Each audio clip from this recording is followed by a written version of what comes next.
গিয়ে বাইরে বৃষ্টি শুরু হতেই তোমরা এসে হাজির হয়ে গেছো দেখছি। আমাদের জীবনে আর কি আছে বলুন তো? এই জন্মতে শুরু আর মৃত্যুতে শেষ, আর তারই মাঝে বেঁচে থাকার রসদ আপনার এই গল্প। হ্যাঁ, খালি হাতে এসেছি আর খালি হাতেই ফিরে যাব। তোমরা অল্প বয়সী ছেলে পুলে, তোমরা এসব ভাবতেই পারো, কিন্তু যারা আমাদের মতন আধ্যাত্মিক বিষয়ে কিছু জানি তাদের কাছে এই বিষয়টা কিন্তু অন্যরকম। শুনতে যখন চাইছো তখন বলি, তখন আমার বয়স 30-32 হবে। ভাবলাম কয়েকটা দিন বাপ মায়ের কাছে কাটিয়ে আসি, এই ভেবেই বাড়ির উদ্দেশ্যে রওনা দিলাম। বাড়ি যাবার পথেই কৈলাসপুর নামের একটা গ্রাম পড়ে। সেই গ্রামে যেতেই সন্ধে নেমে এলো। আমি ভাবলাম এখানেই আজকের আশ্রয় নিই। এই ভেবে কিছু দূর এগোতেই একটা বিকট চিৎকার কানে এলো। কেউ যেন তীব্র যন্ত্রণায় ছটফট করছে। মাগো, কি যন্ত্রণা! ছেড়ে দে, ছেড়ে দে আমাকে, এবারে এবারে মুক্তি দে তোরা। দয়া কর, দয়া কর আমার উপরে, আমি যে আর পারছি না। আমি আমি মৃত্যু চাই। উফ, কি অসহ্য যন্ত্রণা! কি হলো? কি এত অদ্ভুত ভাবে চিৎকার করছে? ওই বাড়িটা থেকেই তো আওয়াজটা আসছে মনে হচ্ছে। এই রাতে কারো বাড়িতে এইভাবে যাওয়াটা উচিত হবে না, কিন্তু তবুও একবার দেখি তো।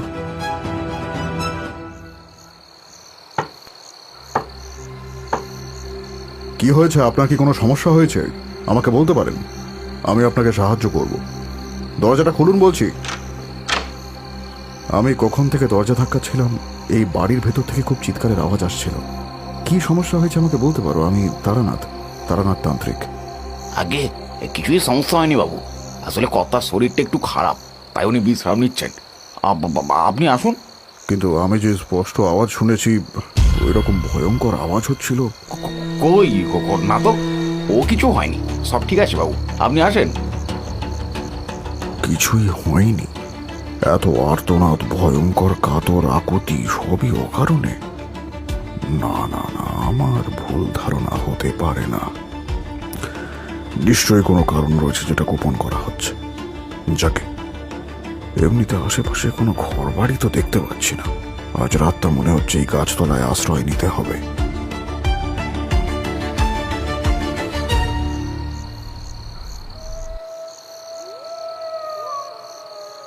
এ কি বাবু, আপনি এই গাছতলায় ঘুমিয়েছিলেন যে? তাতে কি হয়েছে? আমার গাছতলায় থাকার অভ্যেস রয়েছে, কিন্তু তুমি এখানে? আমাকে কর্তা বাবু পাঠিয়েছে। রাতে আপনার সাথে আমি ঠিক করে কথা কইতে পারিনি, কিছু মনে করবেন না যেন। না, রাত বিরেতে অচেনা লোক থেকে বেশিরভাগ লোকটাই এমন করে। কিন্তু তোমার কর্তা তোমাকে এখানে পাঠালেন কেন? কর্তা বাবু বিশেষ দরকারই আপনার সাথে দেখা করতে চেয়েছেন, দয়া করে নাকচ করবেন না। আচ্ছা বেশ, দেখি চলো তোমার কর্তা আমার সঙ্গে কেন দেখা করতে চাইছেন। চাকর আমাকে সসম্মানে বৈঠকখানায় বসিয়ে চলে গেল। আমিও তখন ঘরটার চারদিকে তাকিয়ে দেখছি। ঘরের মধ্যে কিছু অস্বাভাবিক গন্ধ বারবার আমার নাকে এসে মারছিল। ঘরের পরিবেশ যে আর 5টা গৃহস্থ বাড়ির মতো নয় তাতে সন্দেহ নেই। ঠিক সেই সময় আমার সর্বশরীর যেন ভয় কেঁপে উঠল। কেন ঠাকুর মশাই? সেই ব্যক্তি কে ছিলেন?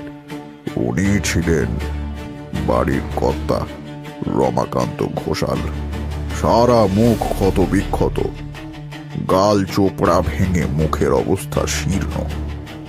হাত সহ শরীরের বাকি অংশগুলোতে রয়েছে অসংখ্য ক্ষত চিহ্ন, যার থেকে রক্ত চুইয়ে পড়ছে। ওই ব্যক্তি এককাল হেসে আমাকে বলল, ঠাকুর মশাই, আমার নাম রমাকান্ত ঘোষাল। উনি এসেছিলেন, কিন্তু আমার চাকর পচা আপনার সাথে যেমন ব্যবহার করেছে তার জন্য আমি অত্যন্ত লজ্জিত ঠাকুর মশাই। আরে সেই নিয়ে এত বিব্রত হওয়ার কোনো প্রয়োজন নেই। আপনার চাকর বলছিল আপনি কিছু বিশেষ দরকারে আমার সঙ্গে দেখা করতে চেয়েছেন। হ্যাঁ, ও ঠিকই বলেছে। ঠাকুর মশাই, নিশ্চয়ই কিছু খাওয়া হয়নি, একটু কিছু জল খাবার গ্রহণ করুন। না না না, মাফ করবেন, আমি কিছু খাবো না। আপনি বিশেষ প্রয়োজনে ডেকেছিলেন বলেই আমি এসেছি। ঠাকুর মশাই, আপনি ব্রাহ্মণ মানুষ, আপনি আমার বাড়িতে এসে কিছু না গ্রহণ করলে আমি যে দুঃখিত বোধ করব। তাছাড়া জীবনে তো কিছুই ভালো কর্ম করলাম না, হয়তো আপনার সেবা করলে পাপের ভার খানিকটা লাঘব হবে। দেখুন, আপনি যদি সবটা পরিষ্কার করে আমাকে না বলেন, আমি কিভাবে আপনাকে সাহায্য করব বলুন তো? ঠাকুরমশাই, আমার এরকম চেহারা, এরকম ভয়ঙ্কর রূপ দেখে আপনার নিশ্চয়ই ভীষণ কৌতূহল হচ্ছে। আমি এর আগে কাউকে কাউকে এর বিষয়ে কিচ্ছুটি বলিনি, কিন্তু আজ আপনাকে বলবো। ঠাকুরমশাই, দয়া করে এগুলো খেয়ে নিন। না করবেন না ঠাকুরমশাই, এগুলো খেয়ে নিন। বেশ, ঠিক আছে, আপনি আপনার কাহিনীটা শুরু করুন তাহলে। এসব আজ থেকে প্রায় 10 বছর আগের ঘটনা। আমি ছিলাম মধ্যবিত্ত পরিবারের সন্তান। ছোটবেলা থেকেই পড়াশোনার চেয়ে বেশি পুজো আচ্ছা, যাগযজ্ঞ, তন্ত্রমন্ত্রের দিকে বেশি আগ্রহ ছিল। সেবার আমাদের গ্রামে হঠাৎ করে এক সাধিকা এসে উপস্থিত হলেন। গ্রামের উত্তর প্রান্তের বুড়ো বটগাছের নিচে তিনি আশ্রয় গ্রহণ করলেন। লোকে বলতো তিনি নাকি অসীম শক্তির অধিকারী। হিমালয়ের গহন অরণ্যে বসে তিনি সিদ্ধি লাভ করেছেন, আর তাই মানুষের কেবল মুখ দেখেই তার অতীত ভবিষ্যৎ সব যেমন বলে দিতে পারেন, তেমনি সকলের সব সমস্যার সমাধানও তিনি করে দিতে পারেন। কিছুদিনের মধ্যেই তিনি গ্রামবাসীদের ভগবান হয়ে উঠলেন। আমিও তার দর্শন করতে বটতলায় গিয়ে বসে থাকতে লাগলাম। একদিন, মা, দয়া করুন মা, বিয়ে 10 বছর পেরিয়ে গেল, এখনো সন্তানের মুখ দেখলাম না। ডাক্তার বুদ্ধি ওঝা মৌলবি কিছুই বাদ দিইনি, কিন্তু তবুও যে কিছু হলো না। তোর ভাইয়ের বউ তো পোয়াতি, তাই না? হ্যাঁ, আমার সবই কপাল। বিয়ের বছর ঘুরতে না ঘুরতেই ওর বউ পাতি হয়েছে আর আমাদের। ওই ওপরওয়ালা যে কার ভাগ্যে কি লেখে তা মানুষের বোঝা দায়। তুই বাড়ি যা, সন্তান সুখ তোর হবে, কিন্তু সেটা একটু ঘুর পথে। তার মানে? এর মানে তুই 2 মাস পরেই বুঝতে পারবি। যা, এখন বাড়ি যা, আমি সাধনায় বসবো। এই ছেলে, শোন, প্রায় দিন এখানে আসিস তুই, আবার কিছু না বলেই বেরিয়ে যাস। এটা কি বেড়াতে আসার জায়গা নাকি? ইয়ে, আসলে আসলে আমি তুই সাধনা করতে চাস, তাই তো? পড়াশোনা করতে তোর ভালো লাগে না, ভালো লাগে তন্ত্র মন্ত্রে দীক্ষিত হতে। আপনি আপনি তো সব জানেন মা। দয়া করুন, দয়া করে আমাকে আপনার শিষ্য করে নিন। আমি আমি আপনার সব কথা মেনে নেব, সব কথা।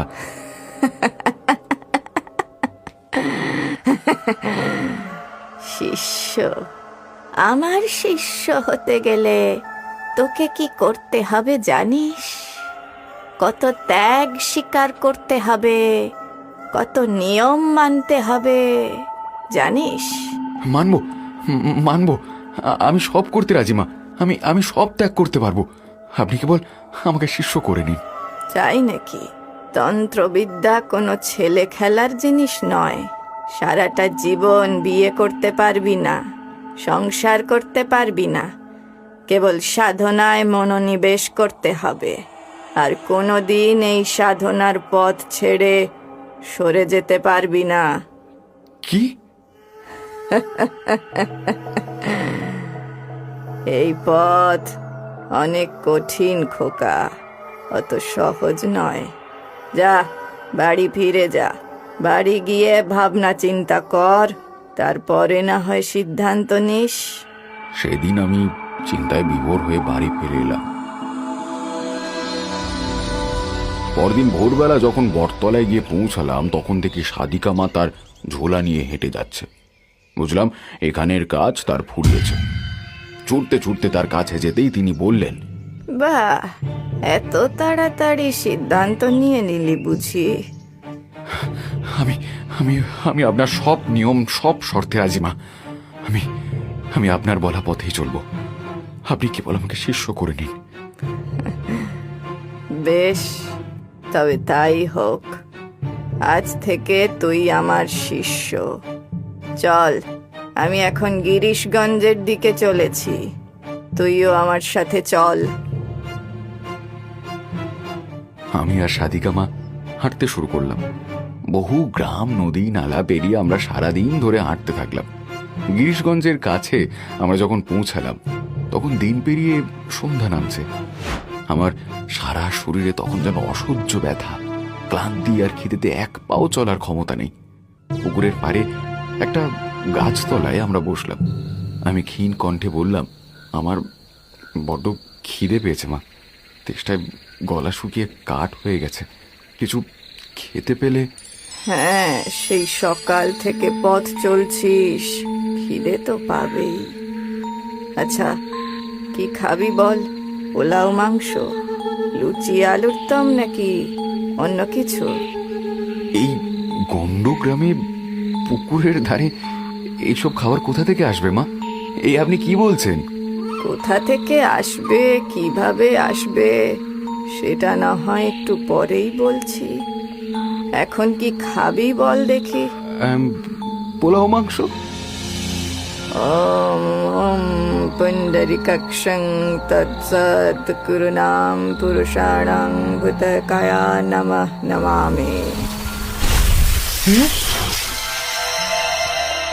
এই যে ভেলকিবাজি, এগুলো কোথা থেকে এলো মা?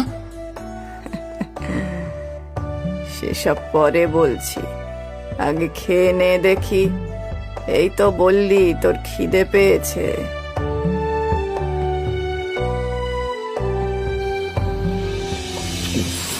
কি সুস্বাদু খাবার মা, এত ভালো খাবার আমি কোনোদিন খাইনি। সত্যি আপনি জাদু জানেন, নইলে এমন জায়গায় এমন ধরনের খাবার পাওয়া যে অসম্ভব ছিল।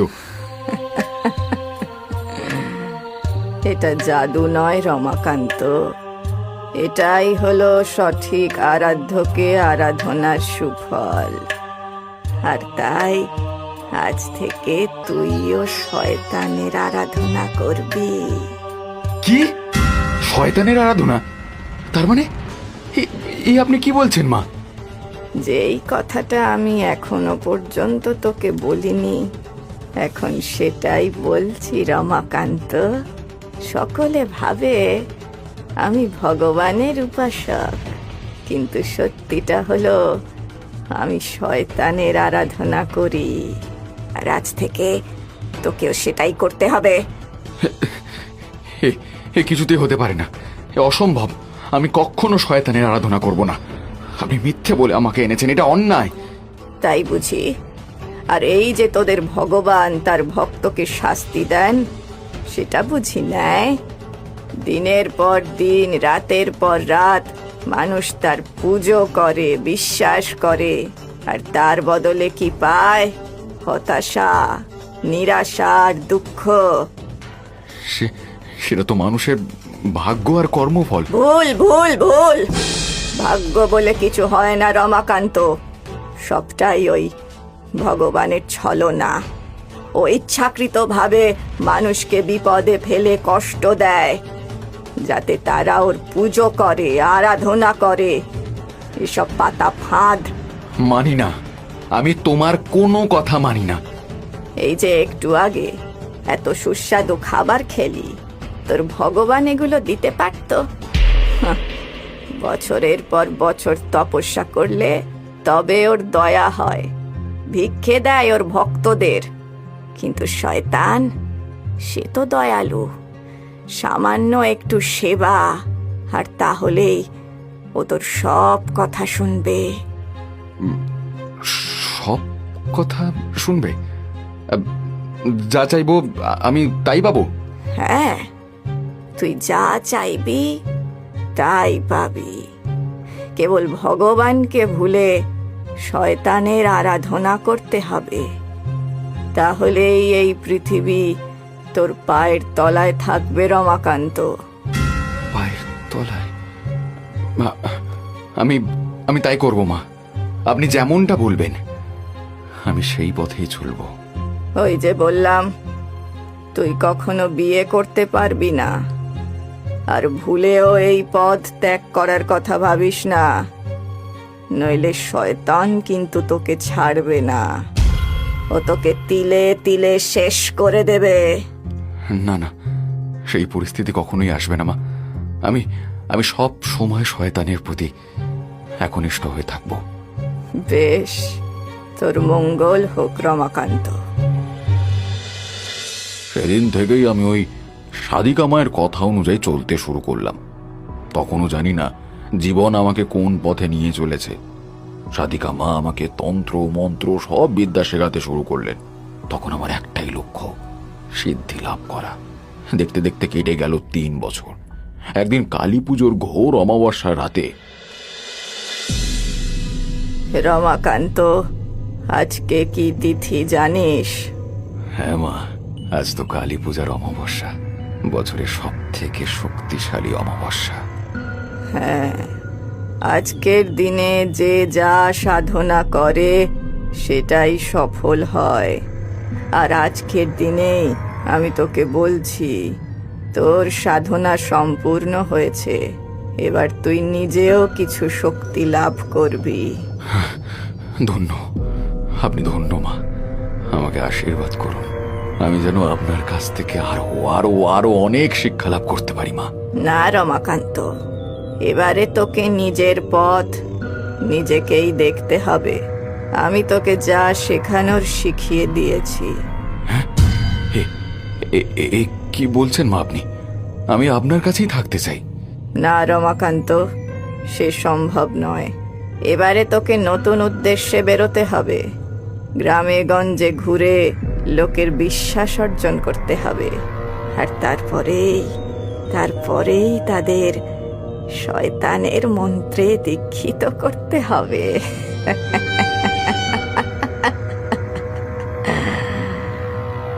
কিন্তু মা, আমি কি পারবো? পারতেই হবে রমাকান্ত।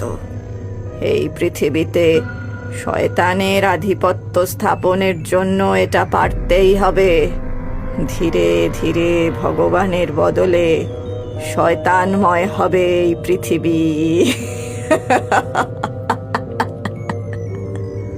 এমন দিন নিশ্চয়ই আসবে মা, নিশ্চয়ই আসবে।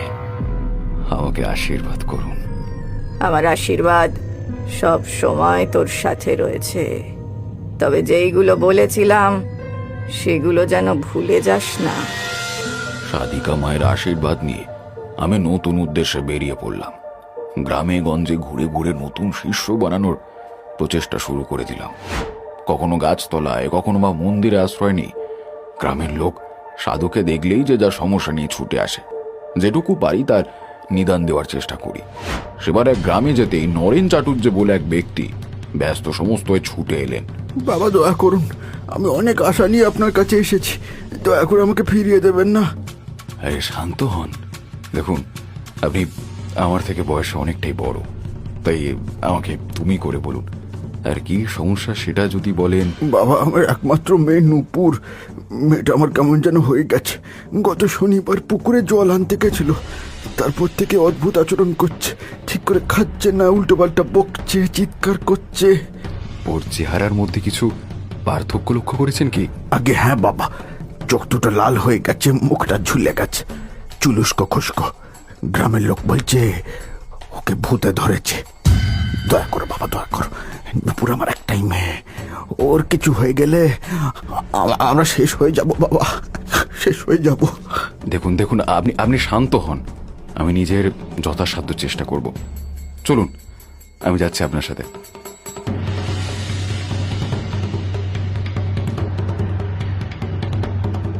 ভদ্রলোকের কথা মতো তার সাথে বাড়ি গিয়ে উপস্থিত হলাম। ভদ্রলোক আমাকে তার মেয়ের ঘরের সামনে নিয়ে যেতেই নূপুরকে দেখতে পেলাম। বাবা, আমার মেয়েটাকে কেমন দেখলে? ও ভালো হয়ে যাবে তো বাবা? ও ঠিক হয়ে যাবে তো? আপনি নিশ্চিন্ত থাকুন। নিম্ন শ্রেণীর প্রেত পুকুর পাড় থেকে ফেরার পথে ওর মধ্যে প্রবেশ করেছে। আমি দেখে নিচ্ছি, আপনি বাইরে যান।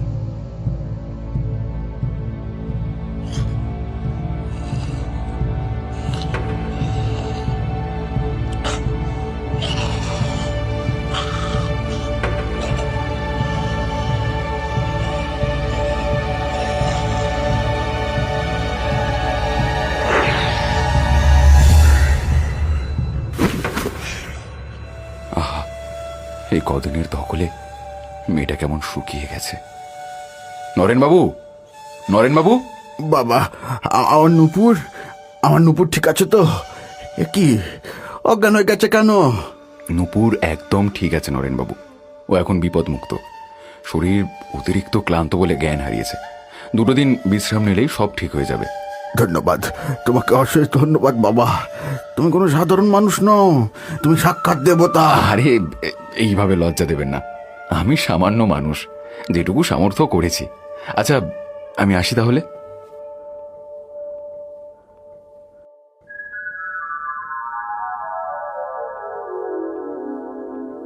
আপনার চরণে আমার শতকোটি প্রণাম বাবা। আরে, এ তো নূপুর। ঠাকুরমশাই, আমি তখন কম বয়সী যুবক। প্রেম, ভালোবাসা, ভালো লাগা, নারী সঙ্গ, এগুলোর প্রতি চিরকালই বিমুখ ছিলাম। আর তার উপরে সাধিকা মায়ের সাবধানবাণী শোনার পর থেকে তো বলেও এসব কথা ভাবতাম না। কিন্তু নূপুরকে দেখে কেমন যেন সব হিসেব গোলমেল হয়ে গেল, ঠিক যেন একটা টাটকা পদ্ম ফুল। নূপুর, তুমি এখন কেমন আছে শরীর? আপনার কৃপায় আমি একদম সুস্থ হয়ে গেছি বাবা। জ্ঞান ফিরতেই বাবার কাছে সবটাই শুনেছি, আর তখন থেকেই আপনার দর্শনের জন্য ব্যাকুল হয়েছিলাম। এমন করে বলো না, আমি আমার কর্তব্য করেছি মাত্র। না বাবা, আপনি আমার কাছে সাক্ষাৎ ভগবান। ভগবান? হ্যাঁ বাবা, যে নিঃস্বার্থভাবে মানুষের উপকার করে, তার বিপদ থেকে উদ্ধার করে, সেই তো ভগবান। বাবার কাছে শুনেছি আমার কি অবস্থা হয়েছিল। আপনি না থাকলে যে কি হতো জানি না। সেদিন ওই মেয়েটার চোখে মুখে নিজের জন্য সম্মান দেখে যেন এক অন্য অনুভূতির সঞ্চার হচ্ছিল। বারবার একটাই কথা ভাবছিলাম, যদি নূপুর জানতে পারে আমি ভগবানের নয়, শয়তানের উপাসক, ওর চোখের ওই সম্মান, ওই শ্রদ্ধা মুহূর্তের মধ্যে উবে যাবে। সে যাই হোক, এরপর থেকে আমি প্রায় দিনই নূপুরের শরীর স্বাস্থ্যের হাল জিজ্ঞেস করতে তাদের বাড়ি যেতে লাগলাম। আর যেদিন আমি যেতাম না, নূপুর চলে আসতো। কখন যে পরস্পরকে ভালোবেসে ফেললাম নিজেরাই জানি না। সাধিকা মায়ের শর্তের কথা ভুলে গিয়ে ঠিক করলাম নূপুরকে বিয়ে করব। তাকে না পেলে বাঁচা অসম্ভব। বিয়ের প্রস্তাব দিতেই নূপুরের পরিবার সানন্দে রাজি হয়ে গেল, আর বিয়েও সম্পন্ন হয়ে গেল। নূপুর, এতদিন আমার কাছে সব থেকেও কিছুই ছিল না, কিন্তু আজকে মনে হচ্ছে জীবনটা সম্পূর্ণ হলো। তুমি আমায় নতুন জীবন দিয়েছ, আর তাই আজ থেকে আমার সবকিছু আমি তোমায় সমর্পণ করলাম। কোনোদিন ভাবিনি নূপুর, কোনোদিন স্বপ্নেও ভাবিনি জীবনটা এত সুন্দর হবে, এত রঙিন হবে। সবসময় আমার কাছেই থেকো নূপুর, সারাটা জীবন আমি তোমায় আঁকলে রাখবো।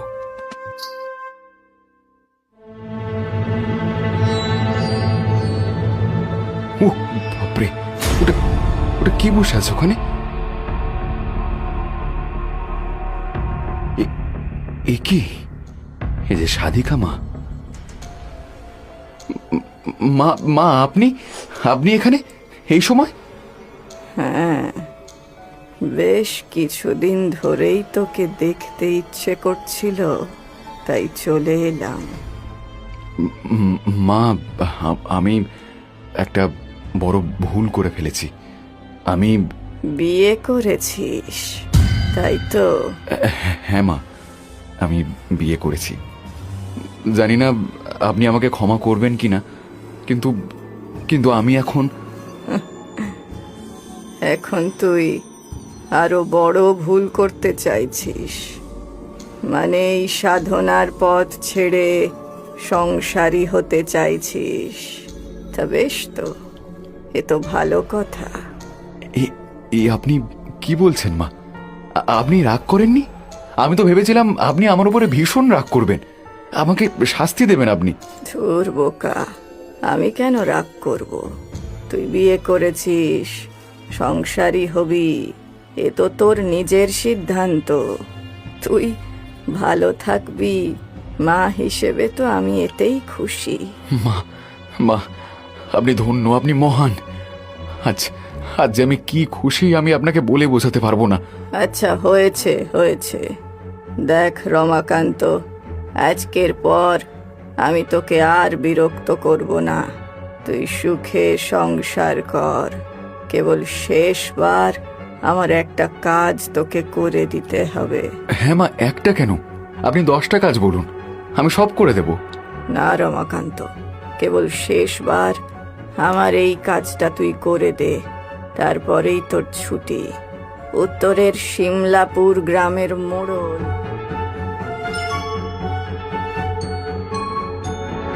ব্যাস, তারপরেই তুই মুক্ত, চিরকালের জন্য মুক্ত। তখন আমার মনে মুক্তির আনন্দ। কোনো কিছু না ভেবে ছুটলাম উত্তরের দিকে। 1 ঘন্টার মধ্যেই পৌঁছে গেলাম সেই স্থানে। এরকম কাজ আমি আগেও করেছি, তাই ভয় বা কুণ্ঠা কোনোটাই ছিল না। কিন্তু আমার সঙ্গে যে সাদিকা মায়ের মন্ত্রপুত কাপড় নেই, মুক্তির আনন্দে আমার সেটা মনেও রইল না। কিছুক্ষণের মধ্যেই কবর খুঁড়ে সেই মৃত ব্যক্তির মুন্ডু আর 2টো আঙুল কেটে নিয়ে আস্তে আস্তে বললাম, এই আমার শেষ খারাপ কাজ নূপুর। এরপর থেকে আমি আর কখনো এমন কোনো কাজ করব না। আমরা সুখে শান্তিতে সংসার করব। এখন এটা নিয়ে আগে বাড়ি ফিরে যাই, তারপরে সাদিকা মাকে এটা দিয়ে আসবো। আপনি কি জানতেন সাদিকা মা কোথায় থাকে? আর যদি না জানতেন তাহলে ওই দেহাংশগুলো তাকে দিতেন কিভাবে? আমি তাকে স্মরণ করলেই তিনি হাজির হয়ে যাবেন, এমনটা বলেছিলেন। আমিও বিশ্বাস করেছিলাম। মনের আনন্দে ঘণ্টাখানেকের আগেই আমি বাড়ি পৌঁছে গেলাম। কিন্তু এ কি, সমস্ত বাড়িটার মধ্যে যেন কেউ তাণ্ডব চালিয়েছে। গোটা বাড়ি তছনছ, আর চারিদিক কেমন যেন নিস্তব্ধ। ভয় আমার অন্তরাত্মা অবধি কেঁপে উঠল।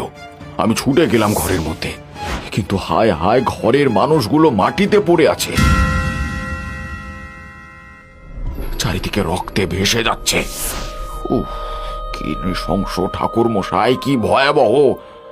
আর আপনার স্ত্রী, সে? নূপুর, নূপুর তার ক্ষতবিক্ষত দেহটা দেখে আমি জ্ঞান হারিয়ে ফেলেছিলাম। 1 বেলার মধ্যেই গোটা পৃথিবীটা শেষ হয়ে গেছিল ঠাকুর মশাই। ওই সাদিকা আমার কাছ থেকে উপযুক্ত প্রতিশোধ নিয়েছিলেন বটে, কিন্তু আপনার সারা শরীরে এই কষ্টের চিহ্ন, এই রক্তাক্ত অবস্থা, এসব ওই জিনেদের অত্যাচারের চিহ্ন ঠাকুর মশাই। ওই পাহারারত জিনেরা নূপুরের পরিবারকে শেষ করে ক্ষান্ত হয়নি। আজকে দীর্ঘ 8 বছর ধরে ওরা আমাকে তিলে তিলে শেষ করে দিচ্ছে। তার মানে তারা কি করে? মাঝে মাঝেই ওই জিনেরা আসে আর আমার সারা শরীরটাকে আছড়ে কামড়ে ছিঁড়ে দেয়। আমি ওদের কাছে কত কাকুতি মিনতি করি, চিৎকার করে কাঁদি, কিন্তু ওদের হাত থেকে আমার কোনো মুক্তি নেই। জানেন, এই যন্ত্রণা থেকে মুক্তি পেতে আমি আত্মহত্যা করার চেষ্টা করেছি, কিন্তু তবুও ওরা আমাকে করতে দেয়নি। আমি আমি আমি আমি আর পারছি না ঠাকুর মশাই, আর পারছি না। নিজের খারাপ কর্মের ফল আমাকে আর কত ভোগ করতে হবে, কত! সবই বুঝতে পারছি রমাকান্ত বাবু। কাল ওরাই আপনাকে আক্রমণ করেছিল আর আপনি কষ্টে দুঃখে চিৎকার করছিলেন। হ্যাঁ ঠাকুর মশাই। আর তখনই আমি একটা অদ্ভুত জিনিস লক্ষ্য করলাম। আমি দেখলাম আপনার কণ্ঠস্বর শোনা মাত্র ওই সমস্ত জিনের দল মুহূর্তের মধ্যে চলে গেল। এমনটা কখনোই হয় না। তখনই বুঝেছিলাম আপনি সাধারণ কোনো ব্যক্তি নন। আমি নিতান্তই সাধারণ ব্যক্তি রমাকান্ত বাবু। সাধনা করে কিছু ক্ষমতা পেয়েছি, এই আর কি। তবে সবটাই ঈশ্বরের সাধনা। মনে রাখবেন, ঈশ্বর আমরা যেটা চাই সেটা আমাদের দেন না, সেটাই দেন যেটা আমাদের জন্য ভালো, মঙ্গলময়। ঠাকুর মশাই, আপনি আমাকে এই যন্ত্রণা থেকে মুক্তি দিন, আমাকে দয়া করুন। আমি আর পারছি না। ঠিক আছে রমাকান্ত বাবু, আমি মন্ত্র দ্বারা আপনার বাড়িকে ঘর বন্ধ করে দেব। ওই জিন আর আপনাকে কষ্ট দিতে পারবে না। ঈশ্বরের আরাধনা করুন, ঈশ্বর আপনাকে শান্তি দেবে।